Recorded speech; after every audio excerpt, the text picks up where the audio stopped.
Hi, good afternoon. My name is Samuel Collins, and I am a research fellow at FACET, and I'm also a professor in sociology, anthropology, and criminal justice. I just wanted to talk briefly about the kinds of things I'm thinking about for the fall. I'm not sure yet. Just like this PowerPoint slide theme shows a mist-covered lake, that's pretty much me next semester. I can't quite see the other side of the lake. Well, all of us are grappling with some of the same issues. Um, Online, hybrid, blended, face to face. Which of these? Which combination? When? How? What I'll be doing is teaching 3 classes in the fall, and 2 classes that are Introduction to Cultural Anthropology, each with 45 students, and then 1 class uh, with 30 students entitled Korea and Globalization. For the introduction classes, this is classroom number 1, there's classroom number 2, and for my Korea class, there's this tiny classroom. All my classes are currently full. I'm not quite sure how many people are going to be able to sit in these courses. We'll find out. What I decided to do is to take the FACET template as a starting point for the fall. The template, which you've been introduced to during this week, was designed for distance education, and that's going to be the basis for my courses. I'm going to combine face-to-face with blended and online, but I see this as building on a foundation that's an online course. And the reason for that ultimately is that we're all going to end up in an online course by the end of the semester anyway. And also, this way will allow me to organize these different tracks through the course as people may start off face to face but end up online or something like that. And I'm going to put it all in that template.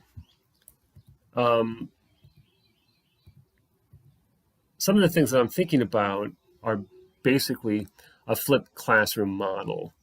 And, people have used this for a long time in different kinds of educational settings. But for me, what it's going to mean is pre-recorded lectures. And I can use some of the lectures I recorded last semester. And then students will watch those, and they'll also watch films and then other content like articles or something like that that I've assigned. All that will be outside of class. In order to get people thinking about that, one of the things that I'd like to do is have voice thread discussion. That's an asynchronous tool, but it's one that I think can maybe build a little more engagement with the online course materials. And that was one of the problems I saw last semester. I mean, I had the analytics on how many people were actually watching videos. And let me tell you, the number went down over the course of the spring semester. So this maybe will allow me to encourage a little more engagement with those lecture materials. I'd also like to do class discussions that are face-to-face and synchronous. And those will probably be the synchronous part through Blackboard Collaborate. We'll do class presentations, and those will be face-to-face and synchronous, so people can join a class presentation through an online platform, but then also asynchronous as well. And I'm putting the asynchronous in there because students may not be able to keep the same schedules that they've started off with in the semester because of their health, health of loved ones, changing job situations. Some of the same obstacles and problems that we saw last semester, I think, will recur in the fall.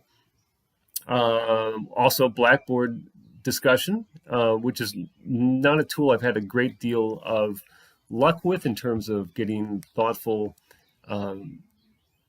responses from students, but I think I'll still use it if nothing else, than to add a little more material that I can grade to the course and use it for students who are both face-to-face and attending the class in an asynchronous or synchronous way. Finally, we're going to do collaborative class activities. I've always done this in my courses, especially my introductory course. And the challenge here is to do that in a face-to-face way, but also allow students to do the same kind of work in a synchronous or even asynchronous way. And for that, I think what I'd like to do is really make sure that a collaborative activity involves 2 students, possibly 3, and that it doesn't mean that the student has to be in class in order to do it. So I'm thinking that, one student can interview another student, and that can be face-to-face, that can be online, or some combination. And then the student would then take that interview that they've just done and then analyze it. And that will be, their work, and it won't be dependent on what the other person or people have managed to accomplish. Then after Thanksgiving, it's all going to be online, synchronous, asynchronous. And the way I'm thinking of it now is that anything that's really synchronous should be phased out. And eventually by December, I'd like to be all asynchronous. And that's just to reflect what I know about students in the last couple weeks of the semester and the kinds of pressures that they feel. It tends to impact their participation and their attendance in a big way. For technological needs, at the minimum, I'll need a camera on the monitor in my classroom. And all the CLA podiums have that. So other than that, something to allow students to participate in online face-to-face discussions. So for that, microphones for the classroom, and then speakers, so the students attending through an online platform can be heard by everyone else. And then last but not least, what we all need, a good laptop for home and a great internet connection. And, maybe that goes without saying, but I think it needs to be said. That's what we need. Some obstacles, I'm somehow feeling that the simultaneity of synchronous, asynchronous, and face-to-face instruction will not go as smoothly as perhaps I would like. And so that's going to be a kind of a juggling game for me. I'm also thinking that at different points, especially with any kind of collaborative assignment, we may get in a situation where one person is online, the other person is face-to-face, one person is synchronous, the other person is asynchronous, something like that, and how to handle that. And that kind of leads me to my third obstacle that I can sort of foresee, which is the grading issue. In a way, grading online is a lot easier because people will have left something for me to look at. I tend not to grade class participation in a face-to-face room because students that I know are excellent students may nevertheless not want to participate in classes, at least not in the way that I generally think of it, raising one's hand and answering questions. So the challenge for me is to come up with things that I can do in class that will allow students to participate regardless of their own openness to conventional forms of class participation, but then also to use that to allow people to join and participate in a synchronous fashion as well. That's it. Thanks, and good luck next semester.